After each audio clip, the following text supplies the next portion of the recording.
ఒకటే ఒక మాట చెప్తా ఉన్నా, రాజకీయాలలో అన్నా కానీ ఒక మనిషికైనా కూడా లేదా ఒక రాజకీయ పార్టీకైనా కూడా రెండు గుణాలు ఉండాలి. ఒకటి క్యారెక్టర్, రెండు క్రెడిబిలిటీ.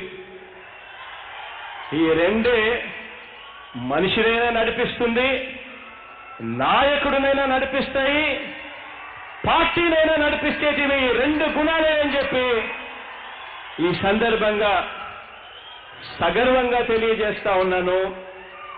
ఇవే మన పార్టీ ఫిలాసఫీ అని చెప్పి కూడా సగర్వంగా తెలియజేస్తా ఉన్నాను. అధికారంలోకి వచ్చిన 3 నెలల్లోనే వాలంటీర్ల వ్యవస్థకు శ్రీకారం చుడితే 5 నెలల్లోనే గ్రామ వార్డు సచివాలయాలను ప్రారంభించాం. 7 ఏడాదిలోనే రైతు భరోసా కేంద్రాలను ప్రారంభించాం. అంతకుముందు ప్రభుత్వం గ్రామాన్ని దోచుకునేందుకు జన్మభూమి కమిటీలను పెడితే మనందరి ప్రభుత్వం గ్రామ స్వరాజ్యాన్ని నిజం చేస్తూ దేశ పరిపాలనా చరిత్రలోనే ఒక గొప్ప మార్పుకు శ్రీకారం చుట్టడం జరిగింది. ఈరోజు వాలంటీర్ల వ్యవస్థ, సెక్రటేరియట్ వ్యవస్థ, ఈ రెండు కూడా స్థానిక పరిపాలనలో ఒక గొప్ప విప్లవాత్మక మార్పు తీసుకొచ్చే దాంట్లో ఉపయోగపడతా ఉన్నాయి. పాలనను మరింత పారదర్శకంగా, మరింత మెరుగ్గా అందించేందుకు, పాలనను సూపర్వైజ్ చేసేందుకు, పాలనను పర్యవేక్షించేందుకు జిల్లాల పునర్విభజన, మరిన్ని రెవెన్యూ డివిజన్లు, మరిన్ని పోలీస్ డివిజన్లు ఏర్పాటు కూడా చేయడం జరిగింది. 44 ఏళ్ల రాజకీయ జీవితం, 14 ఏళ్లగా ముఖ్యమంత్రిగా అనుభవం ఉన్నాయని డంకా బజాయించుకుని చెప్పుకుంటా ఉంటారు కొంతమంది. నేను అడుగుతా ఉన్నాను, ఏ రోజైనా కూడా ఇలాంటి ఆలోచన, ఇలాంటి విప్లవాత్మక ఆలోచన ఏ రోజైనా, ఒక్క రోజైనా కూడా ఇలాంటి ఆలోచన వచ్చిందా అని చెప్పి అడుగుతా ఉన్నాను. గతంలో చంద్రబాబు నాయుడు గారికి కానీ ఆయన పార్టీకి కానీ. ఎందుకంటే ప్రజల కష్టాల గురించి, వారి బాగోగుల గురించి అర్థం చేసుకుని ఆలోచించే చిప్పు మైండ్లోనూ గుండెలోనూ ఉండాలి. ఈ మధ్యకాలంలోనే చంద్రబాబు నాయుడు గారు ఒక రింగును చూపించి ఆ రింగులో చిప్ ఉంది అని చెప్తా ఉన్నారు.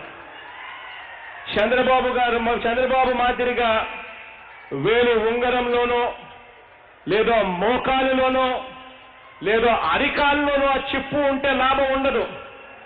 చిప్పు ఉండాల్సింది మెదడులోనూ, చిప్పు ఉండాల్సింది గుండెలోనూ. అప్పుడే ప్రజలకు మంచి చేసే ఆలోచనలు వస్తాయి అని చెప్పి ఈరోజు ఇదే పెద్ద మనిషికి తెలియజేస్తా ఉన్నాను. చంద్రబాబు నాయుడు గారికి ఎప్పుడూ కూడా మంచి చేయాలి అన్న ఆలోచన తపన లేదు. ఎందుకంటే ఆయనకున్నది పదవి మీద వ్యామోహమే తప్ప ప్రజల మీద మమకారం ఆయనకి ఎప్పుడూ కూడా లేదు. అందుకే కదా 14 ఏళ్ళు సీఎంగా చేసిన ఈ మనిషి అప్పట్లో ఏమీ కూడా చేయకపోగా ప్రజల ఒత్తిడి మేరకు చివరికి మన ప్రభుత్వానికి అర్జీ పెట్టుకున్నాడు. తన కుప్పం నియోజకవర్గంలో రెవెన్యూ డివిజన్ ఇవ్వండి అని చెప్పి మన ప్రభుత్వానికి పెద్ద మనిషి అర్జీ పెట్టుకున్నాడు.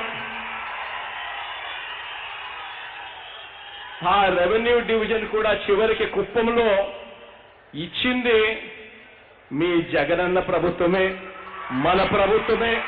వైఎస్ఆర్ కాంగ్రెస్ పార్టీయే. అది కూడా ఎందుకు చేశామో తెలుసా? కుప్పం ప్రజలకు మంచి జరగాలి అని.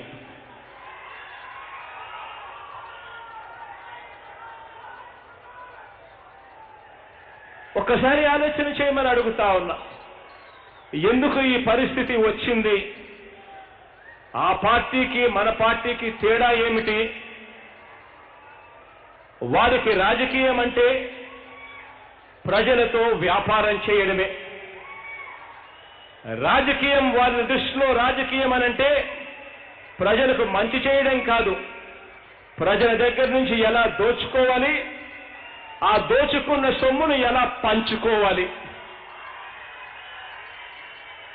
ఇది వాళ్ళకు తెలిసిన రాజకీయ డెఫినిషన్. మనకు రాజకీయం అనంటే మనకు తెలిసిన డెఫినిషన్ ప్రజల మీద మమకారం.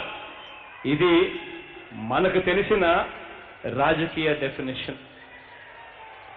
తెలుగుదేశం పార్టీ అనేదే ఒక పెత్తందారి పార్టీ. ఒకసారి గమనించమని అడుగుతా ఉన్నా.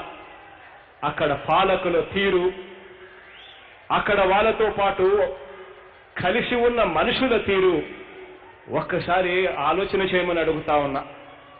తెలుగుదేశం పార్టీ అనేది ఒక పెత్తందారి పార్టీ. అది పెత్తందారుల చేత, పెత్తందారుల వల్ల, పెత్తందారుల కోసం నడుస్తా ఉన్న పార్టీ ఈరోజు తెలుగుదేశం పార్టీ చంద్రబాబు నాయుడు గారి హయాంలో. దాని భావజాలంలోనే ఏ కోశాన కూడా మానవత్వం, హృదయం, పేదల పట్ల మమకారం అన్నవై ఎక్కడా కూడా కనిపించవు. చంద్రబాబు గారి పార్టీ చరిత్ర అడుగడుగునా కూడా ఒకటే నిరూపిస్తుంది.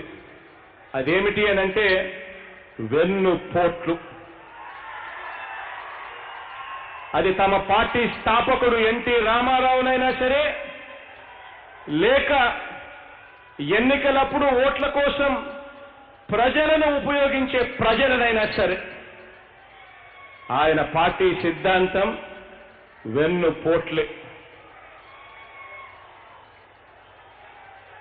చరిత్ర ఇదే చెబుతుంది. పేదల గుండెల చప్పుడుగా మన పార్టీ పరిపాలన ఈరోజు సాగిస్తా ఉంది. తేడా గమనించండి, వాళ్లకు మనకు. కాబట్టి ఇప్పుడు మన రాష్ట్రంలో ఈరోజు ఒక యుద్ధం జరుగుతూ ఉంది. ఇది రెండు సిద్ధాంతాల మధ్య ఈరోజు యుద్ధం జరుగుతూ ఉంది. రెండు భావాల మధ్య ఈరోజు యుద్ధం జరుగుతూ ఉంది.